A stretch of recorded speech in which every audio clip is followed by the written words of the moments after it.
what Laurie just finished up on with Stomach 8 about other people's agendas and not putting myself out there. This next point, Stomach 9, which is really man's welcome or welcoming humanity. This is one of the best points for people pleasing, right? And so Ren is obviously man standing upright, and Yin is to meet, to welcome, to receive.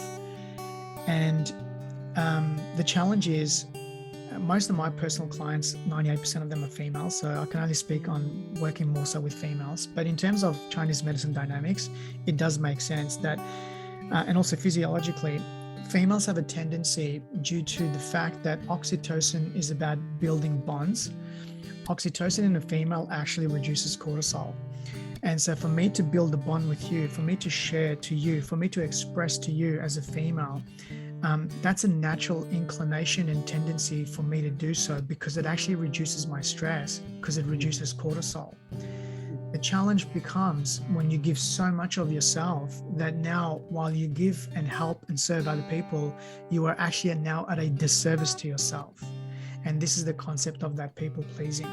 And so Stomach 9 is really to help you welcome yourself back into the equation. It's called welcoming me, or welcoming humanity. Another name is man's prognosis, which locally we're feeling, for life there, which is the carotid artery. But how much do you give of yourself to other people? So another great explanation of this point is when I swallow myself, my voice, my intent, in order to avoid conflict, which will then build resentment. It's a very common representation of this point, to swallow my voice for you, right? Which means I surrender myself to you. Now, it's a very important thing about this particular equation. No human being comes into your life to take something away from you. They can't do that, which means they can only take it by you surrendering to them, okay? Because every single human being has decisions that they make, and it might be a painful one, it might be an oppressed decision, but in that moment of time, really for self-preservation, the advantages of surrendering and sacrificing myself for you is an advantage to my life at that moment. So I'm surrendering my values to you, and that's where the equation shifts. And then if I continue that in life, always surrendering myself, saying no to me, saying yes to you, I'm going to build conflict within. And I might hold it. So if I'm already not saying anything, I'm not expressing how I feel, I'll also carry the conflict within. And this builds a lot of resentment. And by the way, resentment means that underneath that exercise, you have a demand, or you had a demand, and that demand was no longer met. And so if I'm having expectations on you, and I'm not getting that, then I build resentment, right? And so I'm swallowing my thoughts, which means I'm not looking after me as an integral self, because I'm bringing you into the picture. And if I keep doing that with many people, eventually it's going to hurt me, right? And then so this point is about releasing that attachment to pleasing people, saying yes to you, a little bit more no to them, right? And really liberating yourself in the equation so that you can welcome people back into your life.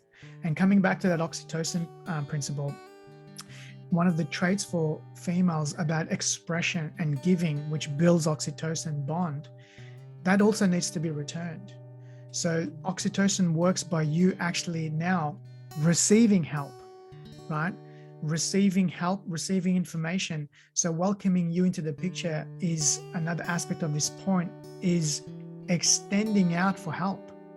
You can't do it on your own all the time.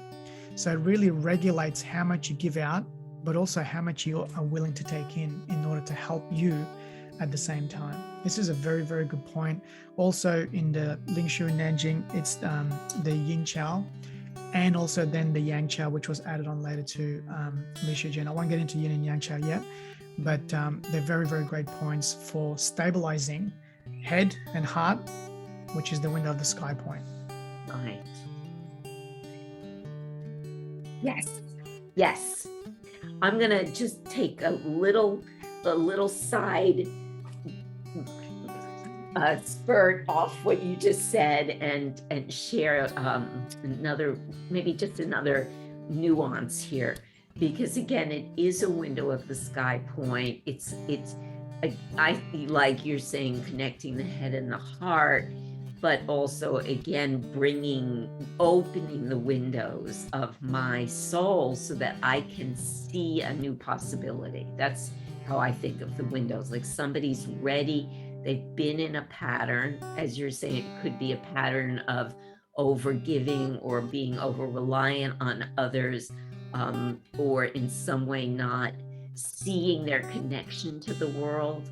This is a point that allows me to recognize my own part in the human family, my part in the human project. And I like, Sohial, that you're emphasizing not only the idea that I'm maybe giving out too much, but also that I may not, because for me, I'll focus on I'm not able to receive. Like I'm not able. So, for example, I use this point on a practitioner I was working with as a patient who was, of course, having trouble building their practice. It was like they were ready to grow. They were ready, especially for people to see them, to know what they had to offer. But there was a kind of block between what they had inside and the outer environment. And I think of this point for that, when I'm not able to receive what's actually out there into myself. And another, one of my associations to this point is, liver 3 was the first point I had needled on me. Stomach 9 was the first point that I did when I was training with J.R. Worsley in Leamington Spa. Now, just think about that. The first time you officially needle and you get stomach 9. Like, I never forget. But it was on a guy, and he was an older British gentleman, in Leamington. It was like very formal, very stiff, older man, obviously an older Brit, and he had MS. He was wobbling. That was the thing about what JR was really looking at. We were actually looking at a husband-wife block, but he added this point in to support the earth actually letting go, the earth opening, because this man, he wouldn't let anyone in. Yeah.